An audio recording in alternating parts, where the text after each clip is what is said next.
bienvenidos nuevamente a nuestra reunión, nuestra actividad académica mensual. Como siempre, pues todos sean muy bienvenidos a esta actividad que nos llena de mucho orgullo, que pues cada vez traemos a un experto que nos habla sobre un tema específico que nos ayuda a nuestra práctica diaria en anestesia. Y hoy pues tengo el gran gusto de presentar a la actividad correspondiente a agosto de 2022. El título de la conferencia que tenemos hoy es El anestesiólogo en la implementación de un programa de cirugía robótica. Por supuesto, un muy interesante tema, a cargo de la doctora Paula Andrea Gómez Henao. La doctora Paula es doctoranda en bioética de la Universidad del Bosque, es candidata a magíster en Derecho Médico de la Universidad Externado de Colombia, es anestesióloga cardiotorácica del Hospital Militar Central, coordinadora del Grupo de Atención Inmediata del Paciente con Cáncer GAICA del Instituto Nacional de Cancerología. Y bueno, Paula es, además de toda esta cantidad de honores que tiene, pues hay algunos otros que no hemos mencionado por razones de tiempo. Una gran amiga, una persona a la que aprecio mucho.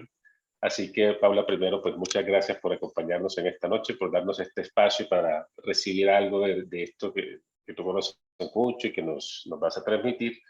Pero ante todo, pues lo más importante es una experta en este tema. Así que, Paula, bienvenida. Muchas gracias nuevamente y, por favor, arrancamos. Como siempre lo decimos para todos los participantes, después de la presentación tenemos un espacio para preguntas y respuestas que pueden, por favor, colocar desde el chat o levantando la mano en el momento que lo consideren. A todos, muchas gracias por estar en esta noche. Paula. Bueno, muy buenas noches, Darwin. Gracias por la presentación. Gracias a la sociedad por crear estos espacios. La idea hoy entonces es hablar del papel que tiene el anestesiólogo en la implementación de un programa de cirugía robótica. Y yo creo que esto no es solo de cirugía robótica, sino que es la tecnología o la biotecnología disruptiva del momento, sino que debería ser el papel del anestesiólogo fundamental en la implementación de todos los programas quirúrgicos y hospitalarios, incluso de todos nuestros centros.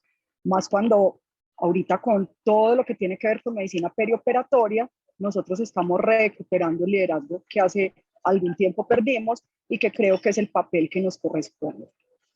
Entonces, con esta introducción, yo creo que empezamos. Traigo a colación esta fotografía que yo creo que a todos nos recuerda o nos conmemora el día de nuestra especialidad. Esto es uno de los, o creo que por no decirlo, el avance más importante que ha tenido la medicina. La aparición de la anestesia en el campo médico, en el campo quirúrgico, hizo definitivamente que toda la evolución química tomara un lugar preponderante en la historia de la medicina, hizo que cambiara los desenlaces de los pacientes enfermos, meritaban tratamiento quirúrgico y eventualmente no se podía hacer. Pero para nosotros, en cierto momento de esta historia, nos quedamos relegados a medida que la cirugía iba avanzando, iba abriéndose nuevos caminos. De pronto la anestesia, a pesar de la importancia que tiene, se fue quedando como estática.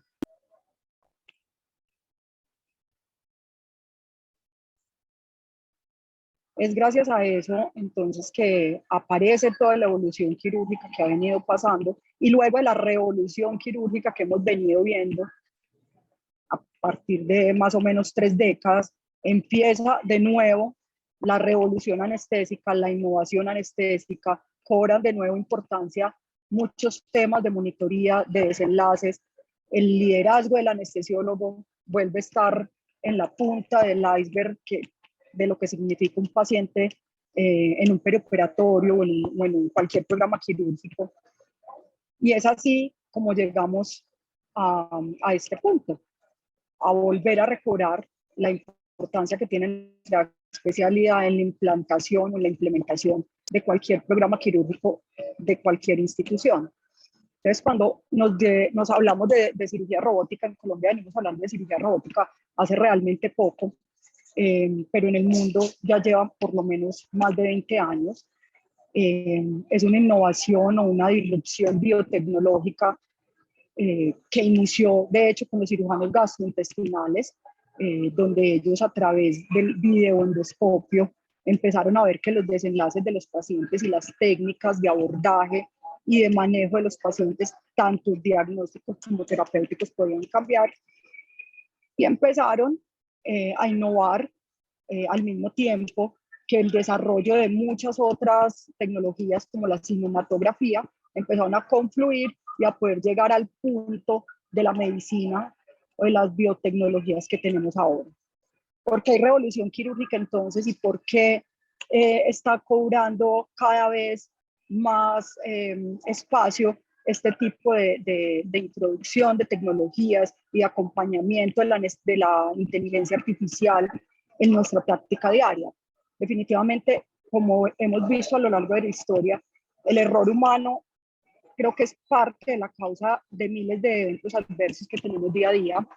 El error humano siempre va a estar ahí porque es parte de la naturaleza del ser humano. El solo ser humano, la existencia o el contexto del ser humano hace que nuestro comportamiento sea indescifrable, y el acompañamiento de estas biotecnologías, el acompañamiento o el tratar de erradicar ese error humano en pro de la seguridad del paciente y los mejores desenlaces, es lo que ha llevado, lo que ha traído no solo la revolución quirúrgica, sino también la anestésica.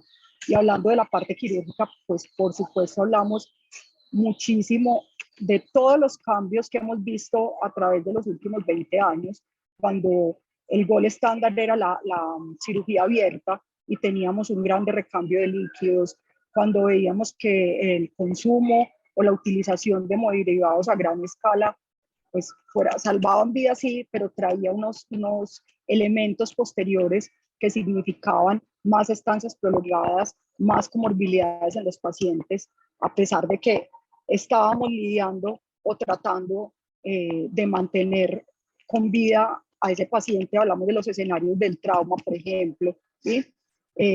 Los desenlaces también se veían complicados por el dolor y el difícil manejo que teníamos en ese momento de esa cirugía abierta y el control de ese dolor. Cuando miramos a hoy, hay unas nuevas técnicas multimodales, analgésicas, anestésicas, para manejar el dolor de su paciente y hacer una rehabilitación más rápida, hacer que se reincorpore a su vida más rápida.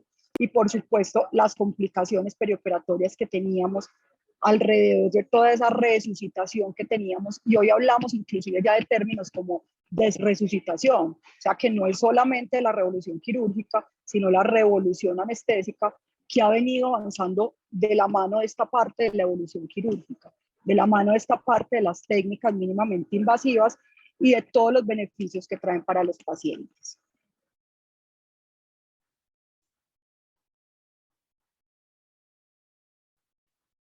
Entonces hemos venido en un cambio de paradigmas en estos últimos 30 años, donde pasamos del gol estándar, que era la cirugía abierta, a la mínima invasividad. Como les contaba, todo esto empezó con técnicas endoscópicas, unas endoscopias que inicialmente eran diagnósticas y que poco a poco fueron avanzando y ganando terreno en la parte quirúrgica, hasta el desarrollo de la biolaringoscopia, perdón, de la biolaparoscopia, que hoy en día es definitivamente el gol estándar en todos los accesos y abordajes quirúrgicos que yo creo que todos enfrentamos. Hay algunas contraindicaciones para ello, hay algunos pacientes que definitivamente no pueden ser llevados a esta técnica, pero cuando miramos, vemos ese cambio, vemos como todo ese cambio de paradigmas que teníamos nos lleva a este gran vuelco de las definiciones que manejamos hoy en día con mínima invasividad, que como les digo, no solamente se queda en la parte quirúrgica, sino que se extiende hasta la parte de nuestro acto anestésico y de la medicina perioperatoria, que nos habla desde el momento en que el paciente se toma la decisión de ser llevado a cirugía hasta el alta del paciente, la reincorporación a la sociedad, a su vida, a su casa, a su trabajo o a la muerte, si es un desenlace fatal, por supuesto.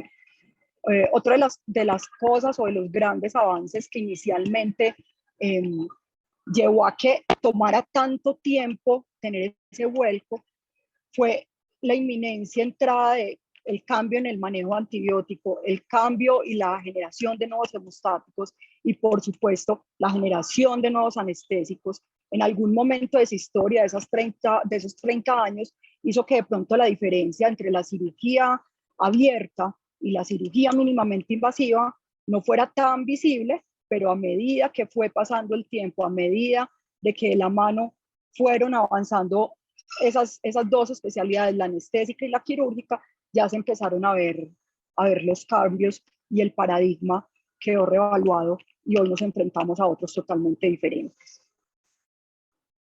Es así entonces como llega la cirugía mínimamente invasiva, la laparoscopia, que todos lo conocemos, es lo que utilizamos, es el abordaje de elección,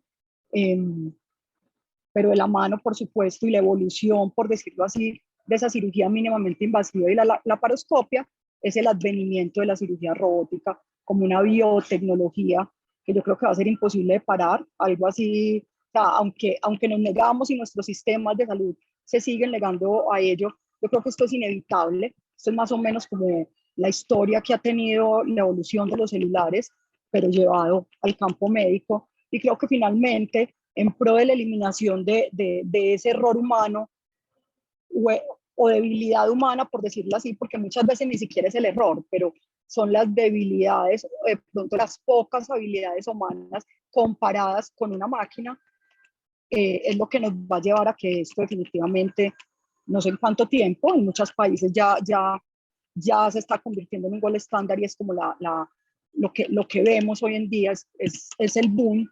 Seguramente en nuestro medio va a llegar el momento y va a llegar un momento que va a ser inevitable poderse como negar a esta nueva tecnología. Las diferencias entonces con la cirugía mínimamente invasiva, perdón, meto a alguien acá, está en la pantalla, ¿me ayudas, Carolina? Allá.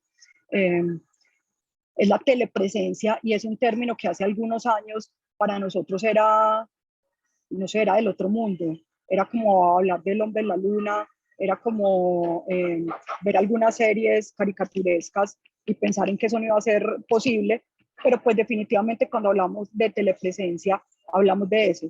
El cirujano no está en el campo, estamos acostumbrados a que nuestro cirujano esté en un contacto íntimo con el paciente. Cuando hablamos de cirugía robótica, hay tres componentes supremamente importantes que hacen que ese cirujano esté en una telepresencia, una presencia remota a través de una consola que ustedes la ven acá, donde ese cirujano va a tener una visión 3D, que es imposible tenerla con la cirugía laparoscópica, que finalmente se convierte en una visión 2D. Entonces, por supuesto, cuando él tiene una visión 3D, el abordaje, la aproximación, las anastomosis, la sutura, la llegada a sitios más remotos va a ser supremamente más fácil, ayudado por supuesto de la biotecnología, que es muy importante aclarar que no es el robot el que haga las cosas, el cirujano sigue siendo el operador de este robot, ¿sí? Que va a permitir con la movilidad y los arcos de movimiento que tienen estos brazos, que no son unos arcos firmes, no son unos arcos rígidos, pueda de pronto llegar a zonas donde con el laparoscopio, que a diferencia de esto tenía unos movimientos supremamente rígidos y para el cirujano era supremamente difícil en el tiempo mantener el performance de esa cirugía, esto lo va a cambiar un poco. Miremos la posición del cirujano, siempre va a estar sentado, ¿sí? Siempre va a tener un ayudante que le va a colaborar con el movimiento o la localización de esos brazos, ¿sí? Va a eliminar el temblor de ese cirujano y va a haber una microarticulación de todos los movimientos que tiene ese brazo robótico. Son algunas de las diferencias que nos trae con la cirugía mínimamente invasiva, laparoscópica, a cuando es asistida por un robot de estos. Y cuando hablamos de cirugía robótica, ustedes dirán, pero ¿por qué estamos hablando de cirugía robótica? Si es hablar como un programa de cirugía cardiovascular, es como hablar del programa de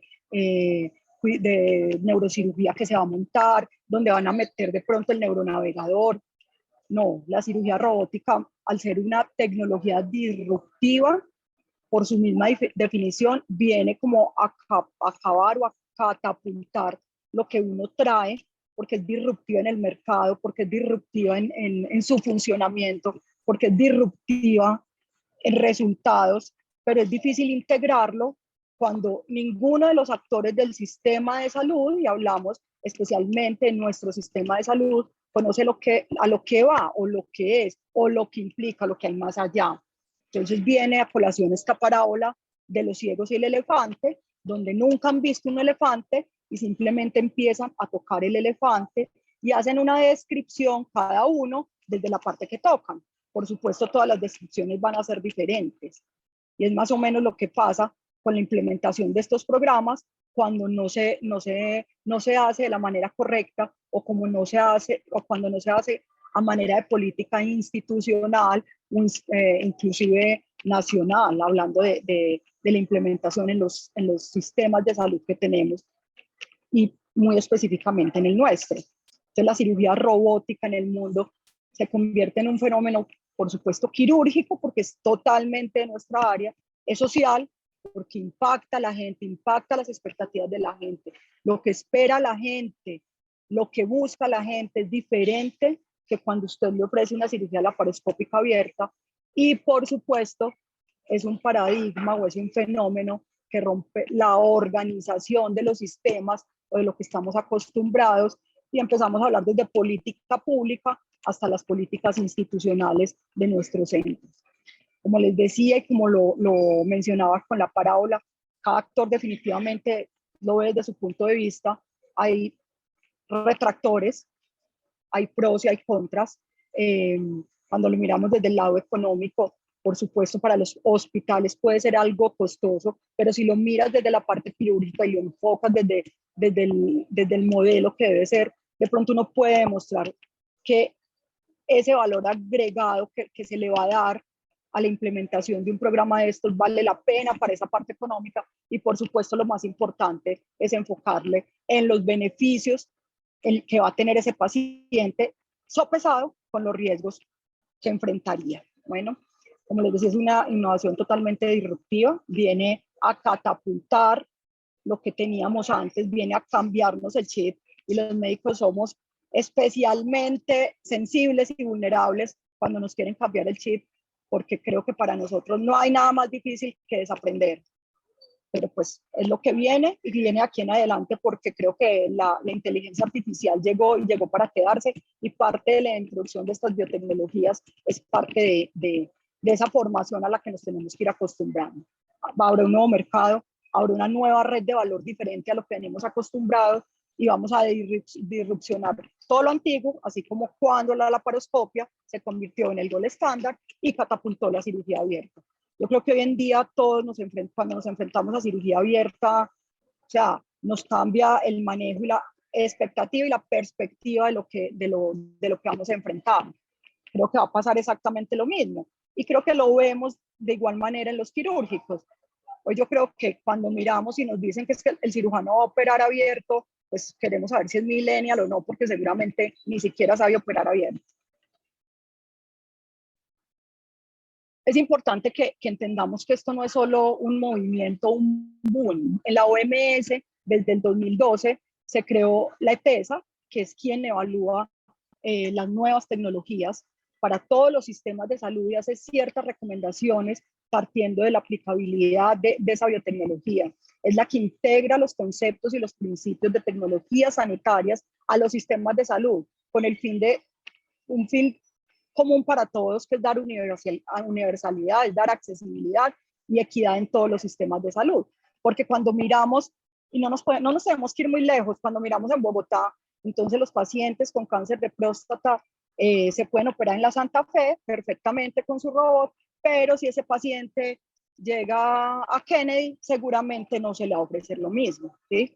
Si llega al Instituto Nacional de Cancerología, en este momento se le puede ofrecer eso, pero si llega a otros centros, seguramente no va a encontrar esas opciones. Entonces, eso es accesibilidad, eso es oportunidad y eso es equidad. Y el paciente tiene el derecho a pedir dentro de su sistema de salud o acceder a que se le garanticen esas tres características. Vemos acá entonces la evolución de la cirugía abierta, la cirugía laparoscópica y la cirugía robótica. Y lo que se nos propone no solo quirúrgico, o es decir, es realmente quirúrgico y ha pasado transversalmente a través de nuestra práctica anestésica y como les decía antes, creo que es lo que ha hecho que nuestra práctica anestésica evolucione a diferencia del momento en que apareció la anestesia en la medicina. Entonces, cuando hablamos de cirugía abierta, en ese momento teníamos anestésicos de larga acción, teníamos máquinas y, no sé, a mí me tocó casi un Bernitrol o una María Palitos Drager, más o menos. Teníamos una monitoría muy clínica, no teníamos una monitoría muy guiada por biotecnologías, era muy diferente. Por supuesto, las expectativas, el recambio de líquidos y el manejo de ese paciente era totalmente diferente. Evoluciona la cirugía laparoscópica, aparecen esos cambios, empiezan a aparecer también cambios a partir de nuestra práctica anestésica.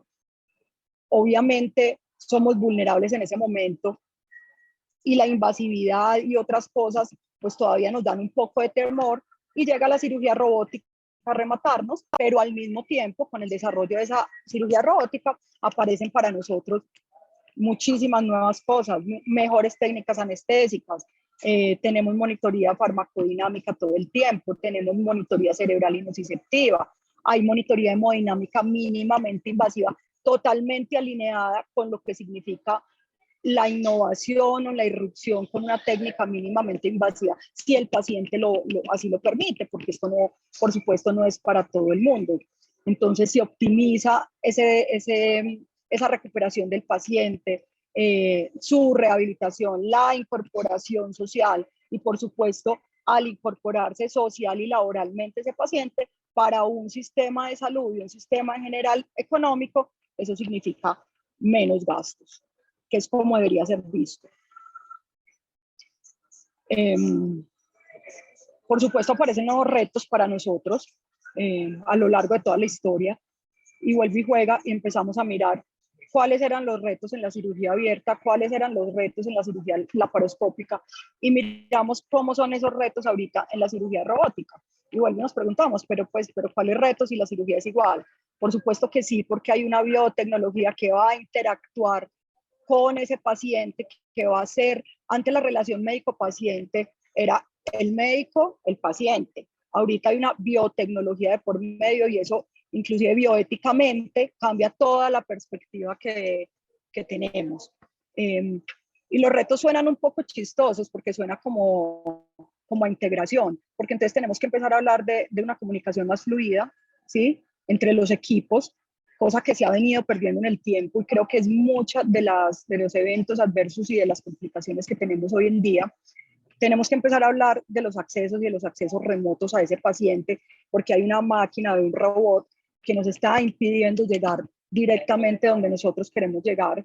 Tenemos que hablar de las posiciones del paciente, tenemos que hablar de la monitoría de ese paciente y tenemos que decidir eso muchísimo antes de que empiece la cirugía. Y no vale que en el transoperatorio yo voy decidiendo, viendo qué pasa o mirando cómo va el cirujano, porque realmente es diferente. Acá quiero mostrarles un poco cómo son o cómo queda nuestra área o nuestro contexto o nuestro escenario cuando hay una cirugía robótica. Entonces, lo primero que tenemos que pensar es que la reubicación de todo nuestro quirófano es lo primero que debemos pensar, porque el robot que ahora es el protagonista, ahora ya no es el cirujano y el anestesiólogo a la cabecera del paciente, sino los brazos de ese robot y el carro que sujete esos brazos van a estar entre usted como anestesiólogo y su paciente. Ni siquiera va a haber un cirujano con el que usted en ese momento pueda dirigirse, porque él va a estar remotamente en una teleconsola que sí va a tener un sistema de comunicación supremamente fluido, donde se va a poder escuchar, pero pues se necesita desarrollar esas habilidades quirúrgicas. Es así como ven que dependiendo de la especialidad que vaya a intervenir, el robot se acomoda de diferentes maneras. Simplemente por mostrar alguna cosa, acá es cuando hablamos de cirugía de tórax, esto puede ser cirugía abdominal o cirugía general, esto puede ser cirugía ginecológica, esto y las posiciones extremas puede estar asociada a urología o a ginecología cuando es un Fowler. Pero la idea es que muchas veces esa área donde nosotros estábamos cómodos, esa área que era nuestra área de manejo, donde teníamos acceso a las vías del paciente, a la monitoría del paciente, a la vía aérea de ese paciente, pues ya no nos va a pertenecer, ya no es nuestra, ya no hay cómo controlarla. Por supuesto, todo nuestro contexto cambia automáticamente. El mismo campo quirúrgico para el cirujano, por lo que les cuento, ya es otro. Y la localización de la parte de instrumentación, que es supremamente importante, también cambia, porque ella ya no está instrumentando al cirujano, sino que está pendiente de pasar ciertos elementos que se necesitarán para la manipulación de los brazos de ese robot. Entonces volvemos a lo mismo, o sea, no pretendemos que nos digan que es que hay que darle TIVA o hay que darle inhalada, o que si no lo relaja o que si no lo relaja.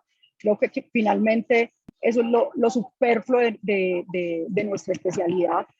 Creo que esto es más de fondo y es entender que es que la dinámica hace que nuestra fisiología y nuestra hemodinamia y por supuesto con base a eso el resultado de ese cirujano o de esa cirugía robótica que busca que sea mínimamente invasiva, reincorporar al paciente lo más rápido posible, o al siguiente paso si es cáncer en su escala del manejo del cáncer, o a la sociedad, o a su vida laboral, pues sea muy coherente con lo que nosotros vamos a hacer y las decisiones que vamos a tomar. Y esas decisiones no es si le pongo propofol o le pongo tiopental, creo que es lo de menos, pero es entender toda la dinámica que hay alrededor de esto para que ese desenlace sea totalmente exitoso. Y cuando hablamos de esos nuevos retos que enfrentamos como anestesiólogos en la implementación de los programas de cirugía robótica, debemos hablar de más o menos 3 o 4 puntos que son muy importantes. Uno de ellos son las posiciones extremas que exige el robot y algunas de las especialidades, sobre todo urología, ginecología, muchas veces gastro, dependiendo de lo que vayan a hacer. Las zonas confinadas, las zonas de remoto acceso, se vuelven un poco complejos para la ubicación del paciente, incluso para la manipulación de esos brazos del mismo robot, para el cirujano, y pues por supuesto es otra de las complicaciones para uno. Recordar que cuando tenemos entonces esas posiciones extremas, vamos a tener varios cambios fisiopatológicos que están descritos hace mucho, ¿sí? Pero que de pronto por los tiempos quirúrgicos que a veces, o los tiempos de consola, que es el tiempo en el que el cirujano está manipulando los brazos de ese robot, sean un poco más largos e impacten más en la recuperación de la fisiología normal, que es finalmente lo que nosotros buscamos. Y hablamos, por ejemplo, de cambios cardiovasculares, del aumento de la presión intracraneana, inclusive en los Trendelenburg extremos de urología podemos hablar de edema cerebral, de complicaciones neuromusculares, y esto está dado también por la presión y por las zonas de presión que tiene, o sea, que debemos tener y proteger al momento de la acomodación del paciente. Y suena chistoso, pero es necesario tener un control de la fluidoterapia, porque en las posiciones extremas, cuando nos excedemos en eso, estamos comprometiendo la vía aérea, lo cual significa que podemos tener una extubación fallida y lo que queríamos ganarnos con la implementación de una cirugía robótica, la estamos perdiendo totalmente porque seguramente ese paciente va a terminar en una unidad de cuidados intensivos si no tenemos cuidado con eso. Los accesos remotos, y acá les traigo este que yo creo que es el más impactante para nosotros como anestesiólogos, y es cuando cabeza y cuello tiene cirugía oral, por ejemplo, orofaringia, donde definitivamente la cabeza y la cavidad oral son de ellos, donde el anestesiólogo, miren acá, esto no es el anestesiólogo, esto es el cirujano, manipulando los brazos del robot. Nosotros estamos en otra parte, mirando el monitor, mirando que todo esté bien, pero pues no es nuestra área, ¿sí? En un momento de un paro cardiorrespiratorio o de una de las crisis en anestesia que todos conocemos, de pronto acceder no va a ser lo mismo que si estamos con un paciente con una intervención por cirugía laparoscópica, simplemente, que no sea asistida por robot, o en una cirugía abierta. No vamos a tener acceso a cabecera, la vía aérea para nosotros está totalmente perdida. Si tuvimos la necesidad de invadir, en ese momento perdimos las líneas de invasión porque no hay cómo, ¿sí?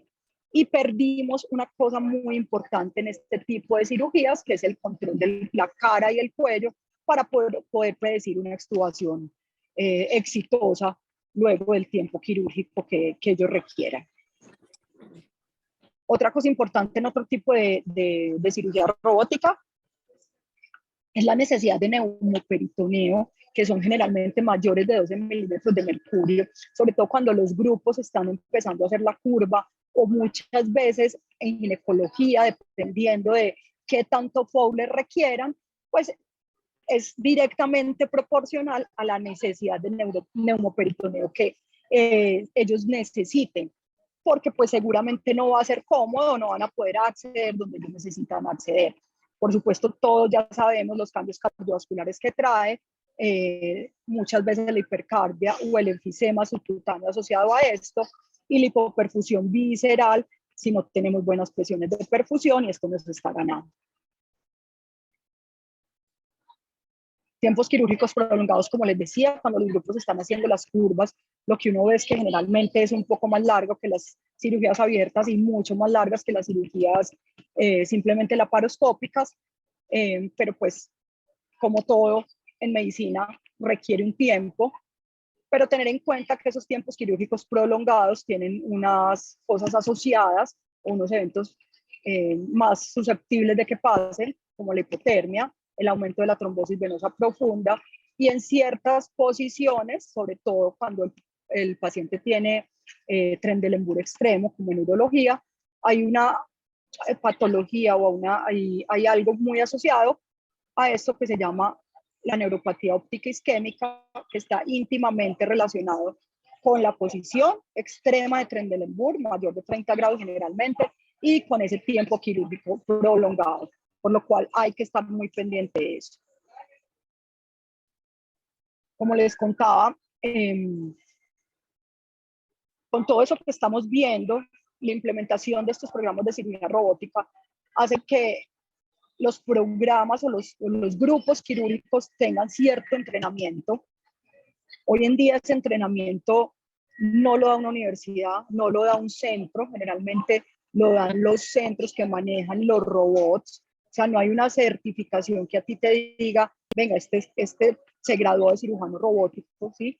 Entonces eso hace que esas curvas de aprendizaje sean más complejas. Por supuesto, el cirujano que es buen laparoscopista va a ser un muy buen cirujano robótico, no pasa lo mismo cuando es al contrario, pero debe existir una formación para todo ese grupo, desde enfermería, instrumentación, por supuesto la parte anestésica, porque la comunicación, sobre todo en la implementación de este tipo de programas, es supremamente importante, y justo en ese momento en que se está implantando en el centro un programa de cirugía robótica.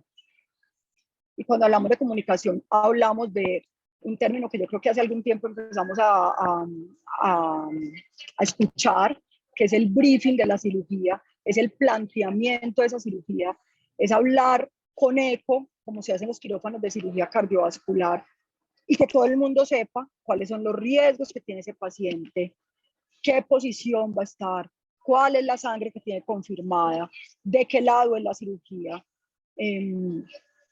Para la instrumentadora, tener muy claro que fuera de esos elementos robóticos debe tener sus elementos laparoscópicos, y ante una crisis debe tener muy cerca todo el kit de cirugía abierta, y por supuesto todos conocer el resto de riesgos que puede tener ese paciente.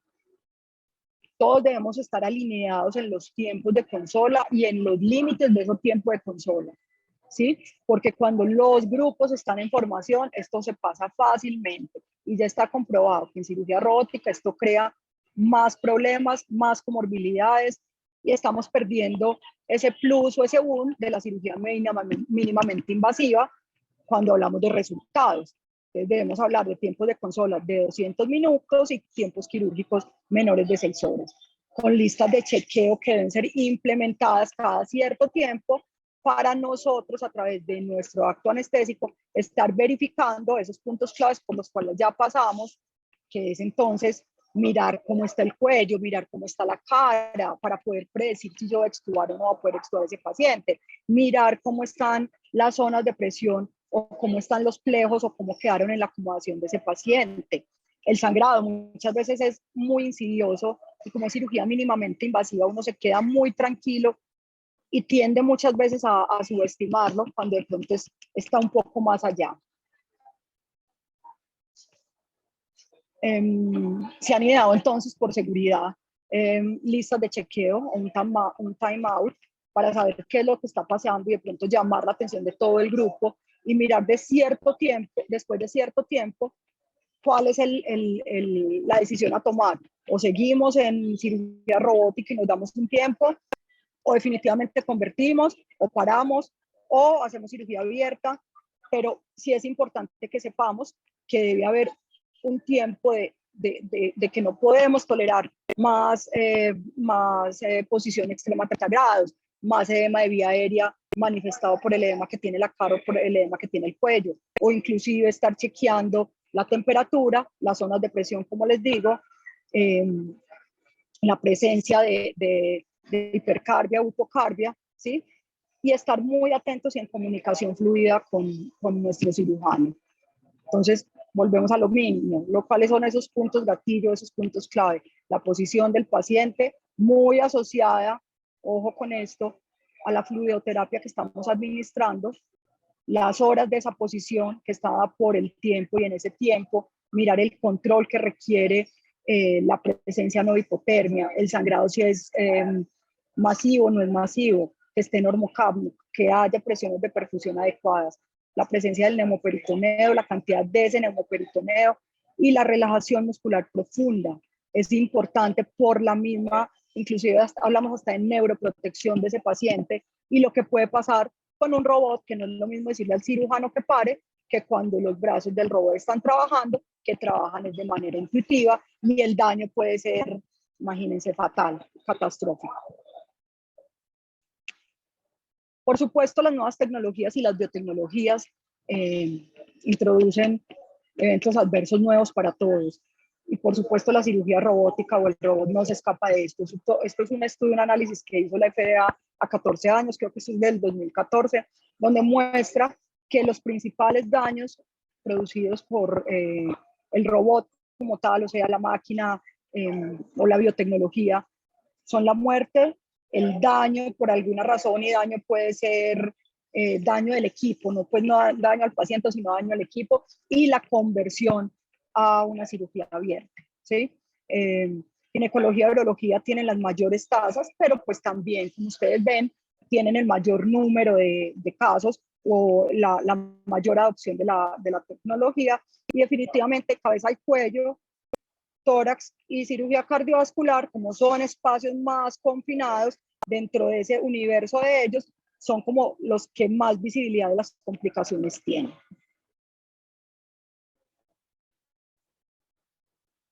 Esto es más o menos para saber a nivel mundial cómo estábamos, por eso les digo, y si ustedes ven la diapositiva, y cada año yo creo que va a aumentar, esto va a ser una cosa en algún momento que va a ser imparable, que va a ser inevitable. Para hablar un poquito de Sudamérica y quedarnos acá, podemos ver como en Brasil, que es el país más grande de Sudamérica, ya hay 91 robots, en México hay 21, Argentina tiene 5 robots, Chile tiene 8, Colombia tiene 4, Ecuador tiene 4, Panamá 2, Venezuela 5 y Uruguay 1. Pero miren Latinoamérica comparado con el resto del mundo. Este es el crecimiento que ha tenido la adopción de la biotecnología robótica en cirugía por especialidad.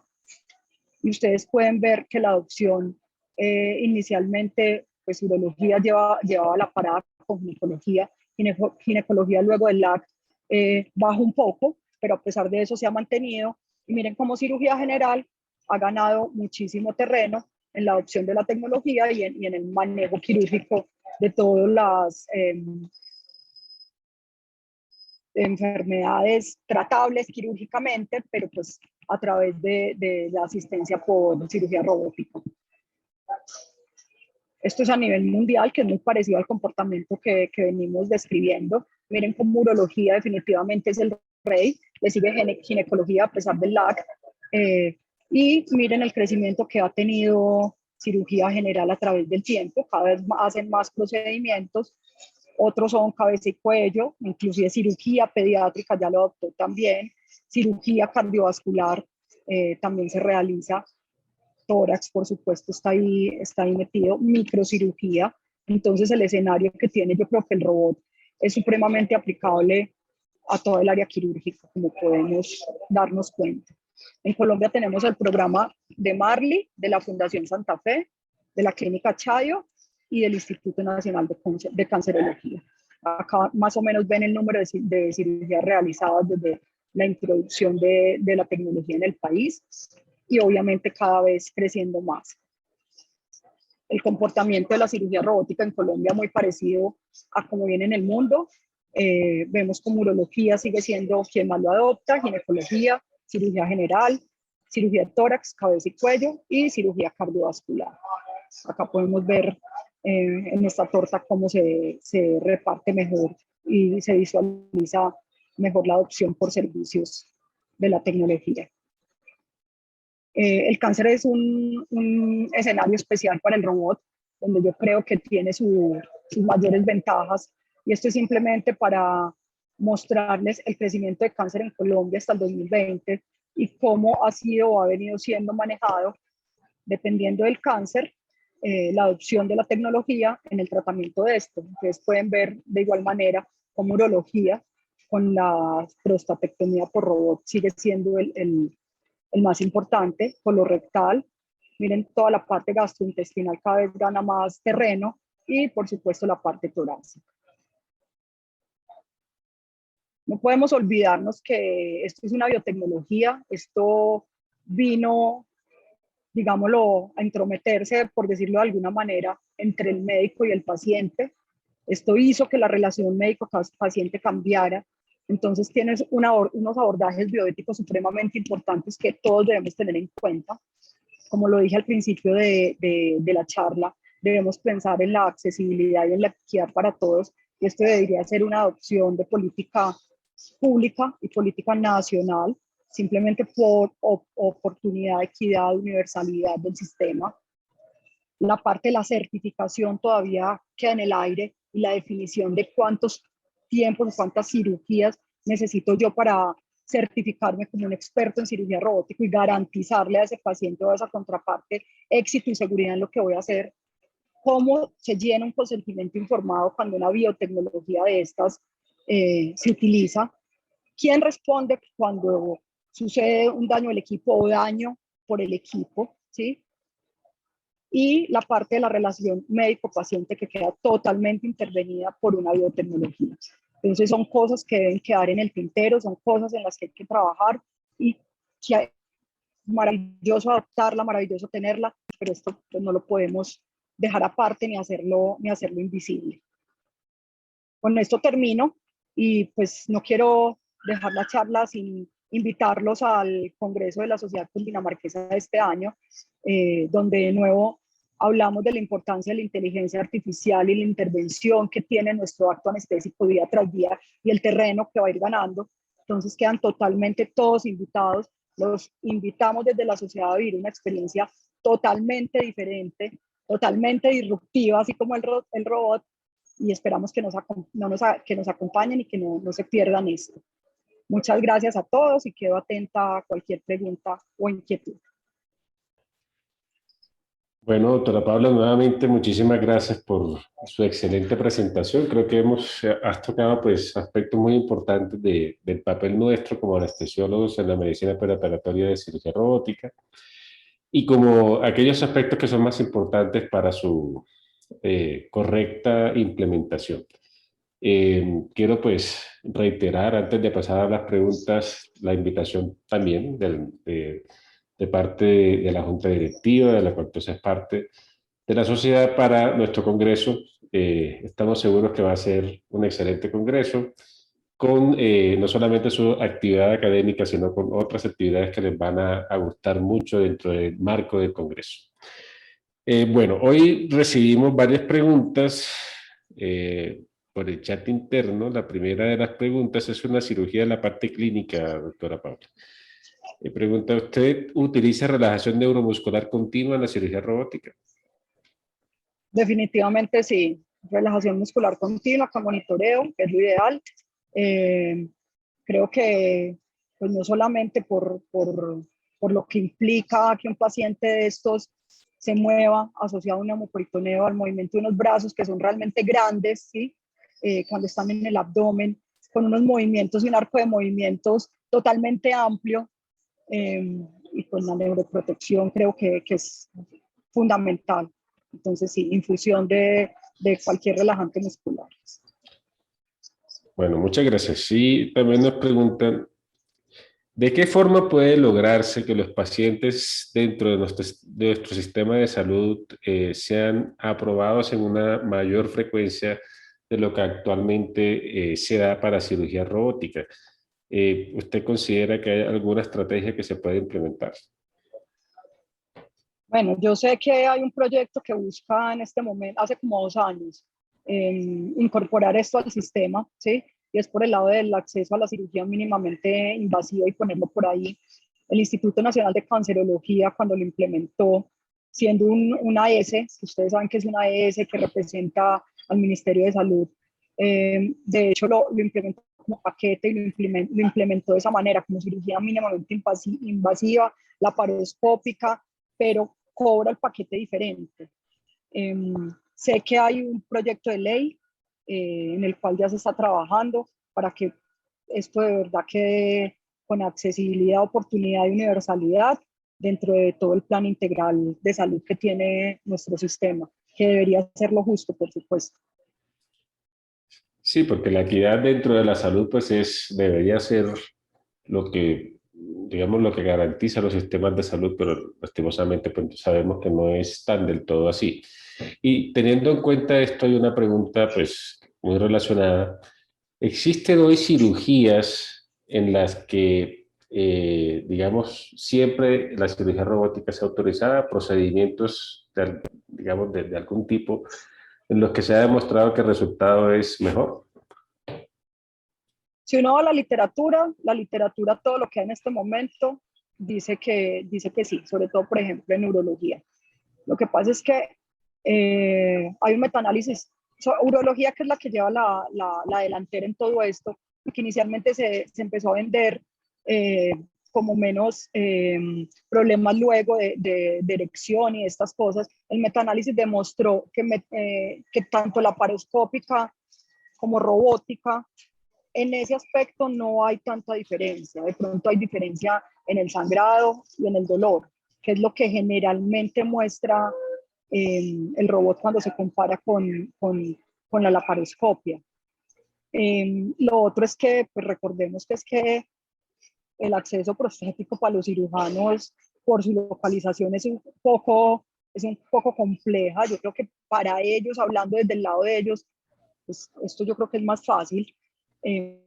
Pero cuando uno lee la literatura, todo lo que da hasta el momento, excepto el LAC, que es el de ginecología, donde dice que la cirugía mínimamente invasiva en CA de cuello uterino, pues o sea, los desenlaces son peores o la recaída es más frecuente cuando se hace por cirugía mínimamente invasiva que cuando se hace abierto.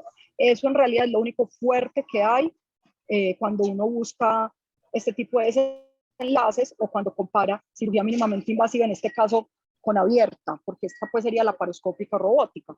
Por eso ginecología en cierto tiempo bajó como el volumen de lo que hacía, pero pues hay otros tipos de cáncer de endometrio que sí se pueden hacer por robótica y que ha demostrado la tecnología que no hay diferencia con la otra. Por ahora no podemos hablar de gol estándar. El gol estándar actual es la cirugía laparoscópica. Esto lleva 2 décadas. Creo que habrá que esperar otro tiempo para mirar qué más sale en la literatura. Bueno, tenemos la mano levantada del doctor Manuel Galindo. Doctor, muy buenas noches. Por supuesto, muy bienvenido a la reunión. ¿Lo escuchamos? Muchas gracias, doctor Cohen. Pues primero que todo, quiero felicitar a la doctora Paula porque este es un tema novedoso yo creo que para buena parte de los colegas, pero es bien interesante porque además plantea una serie de retos a los cuales se refirió la doctora. Una de las cosas que ella planteó fue el tema del eventual daño que se puede ocasionar con esa nueva tecnología. Le quisiera preguntar a la doctora si tiene alguna noticia, si hay algún estudio de casos que se han presentado de daños a los pacientes con ocasión de estos robots, si ha habido demandas, si ha habido reportes de daños y qué ha pasado. Sí, doctor. Sí, doctor, sí hay. La FDA es más juiciosa definitivamente que nosotros y que pues muchas otras agencias. Y la FDA de hecho sí reporta que puede haber daño. Los daños que se han reportado no son fatales, afortunadamente, pero sí hay daño asociado con la tecnología y el paciente. Y lo que se ha demostrado es que ese daño viene ocasionado por daño de la tecnología en sí, ¿sí? Por alguna falla que haya tenido operativa en ese momento. Lo que sí es que no han reportado daños fatales, pero sí está reportado el daño por mal funcionamiento del equipo como una causa o evento adverso que puede pasar. O sea, ha sido más por problema técnico del aparato en sí. Sí, operacional, sí, sí señor. También hay, por supuesto, el cirujano que no está bien entrenado y hablan mucho de la parte ginecológica, que son los que más tienen que ligar. Entonces, ellos hablan mucho, lo describen mucho y además que como son los que más hacen junto con urología, pues son los que más reportan. Muchísimas gracias, doctora. A usted, doctor, por acompañarnos. Muy bueno ese agradecimiento. Doctores, también tenemos otra pregunta del público, dice aquí el doctor remitente, para pedir una claridad. ¿Se debería entonces convertir el paciente en cirugía robótica que lleva en consola más de 200 minutos a cirugía abierta, doctora Paula? La idea es que por lo menos en ese momento si hay que hacer un time out, si hay que decirle al cirujano, oye, ¿qué pasa? Ven, miremos, porque mira, mis gases están así, mi paciente está así, si yo lo tengo en Trendelenburg extremo, pues tenemos ya el riesgo de isquemia neuroóptica, como les describí, por la posición y el tiempo ya estamos en un límite, entonces por lo menos un time out y decirle al cirujano que sigue, sí es muy recomendable. La literatura es clara en eso. Hay otras posiciones que son más tolerables y yo, por ejemplo, no puedo por ejemplo, las pancreatodonectomías, todos sabemos, o las cirugías gastrointestinales que a veces toman tiempo, las anastomosis, los abordajes, pero la posición de ese paciente que va para una pancreatodonectomía no es una posición extrema como el paciente que está en una prostatectomía. Entonces es una cosa más tolerable que seguramente no va a representar los riesgos que me representa a mí una posición de Trendelenburg extremo en este caso. Entonces todo eso hay que como valorarlo y sopesarlo y mirarlo porque pues es parte de nuestra función y obviamente mira acá tan importante entender que la comunicación definitivamente sí tiene que fluir, porque es que cuando no hay comunicación, cuando no hay confianza, cuando no se trabaja en equipo, por más robot que haya, al que le va mal es al paciente. Sí, yo pues, estoy muy de acuerdo en que para todos los tipos de cirugía, y en esta pues sí que también es cierto, el trabajo en equipo es un aspecto muy importante y el tratar de tener una buena relación para darle al paciente el mejor resultado es un aspecto necesario dentro de lo que es la atención médica hoy por hoy. O sea, cirujanos y anestesiólogos y todo el resto del equipo en sala somos precisamente eso, un equipo. Y hay que trabajar juntos. Tenemos una pregunta más, doctora. ¿Qué estrategias recomienda para evitar el deslizamiento de pacientes en cirugía robótica urológica por la posición de Trendelenburg? Como intervenciones específicas que pueda recomendar. Es terrible. Yo soy partidaria que los inventos y los hechizos que a veces hacemos nosotros joden los pacientes y tenemos eventos adversos por eso. Yo creo que ni hechizos ni nada de esas cosas. Ahorita ya hay unos sujetadores especiales para estas posiciones y para el tipo de camillas y de posiciones que necesitamos adoptar, que no son hechizos, que protegen los pacientes y que seguramente les va a ir mejor o vamos a tener menos eventos adversos por la posición que si empezamos a inventarnos hechizos, que es muy usual de nosotros. Bueno, doctora Paula, pues estas eran las preguntas que nos habían llegado. Creo que ha sido pues una noche muy constructiva para todos. Queremos agradecer de nuestra parte, pues como sociedad, su tiempo, su participación, el haber sacado un espacio dentro de su agenda que sabemos es muy apretada, para hablarnos sobre este tema que, además de bueno, es supremamente interesante, innovador. Ya tenemos unos años de estar trabajando en Colombia en algunos centros hospitalarios con esto, pero estamos seguros que con el tiempo la brecha que existe pues se va a ir cerrando. Así que muchísimas gracias por su espacio, muchísimas gracias pues también a todos los que hoy se han unido como anestesiólogos y como miembros de la sociedad. Eh, Solo reiterarles que realmente estas reuniones son para ustedes, para nuestro continuo crecimiento. Doctora Paula, muchas gracias. Muy buenas noches para Doctor, todos. Gracias a todos. doctora Gómez, muchas gracias. Excelente charla.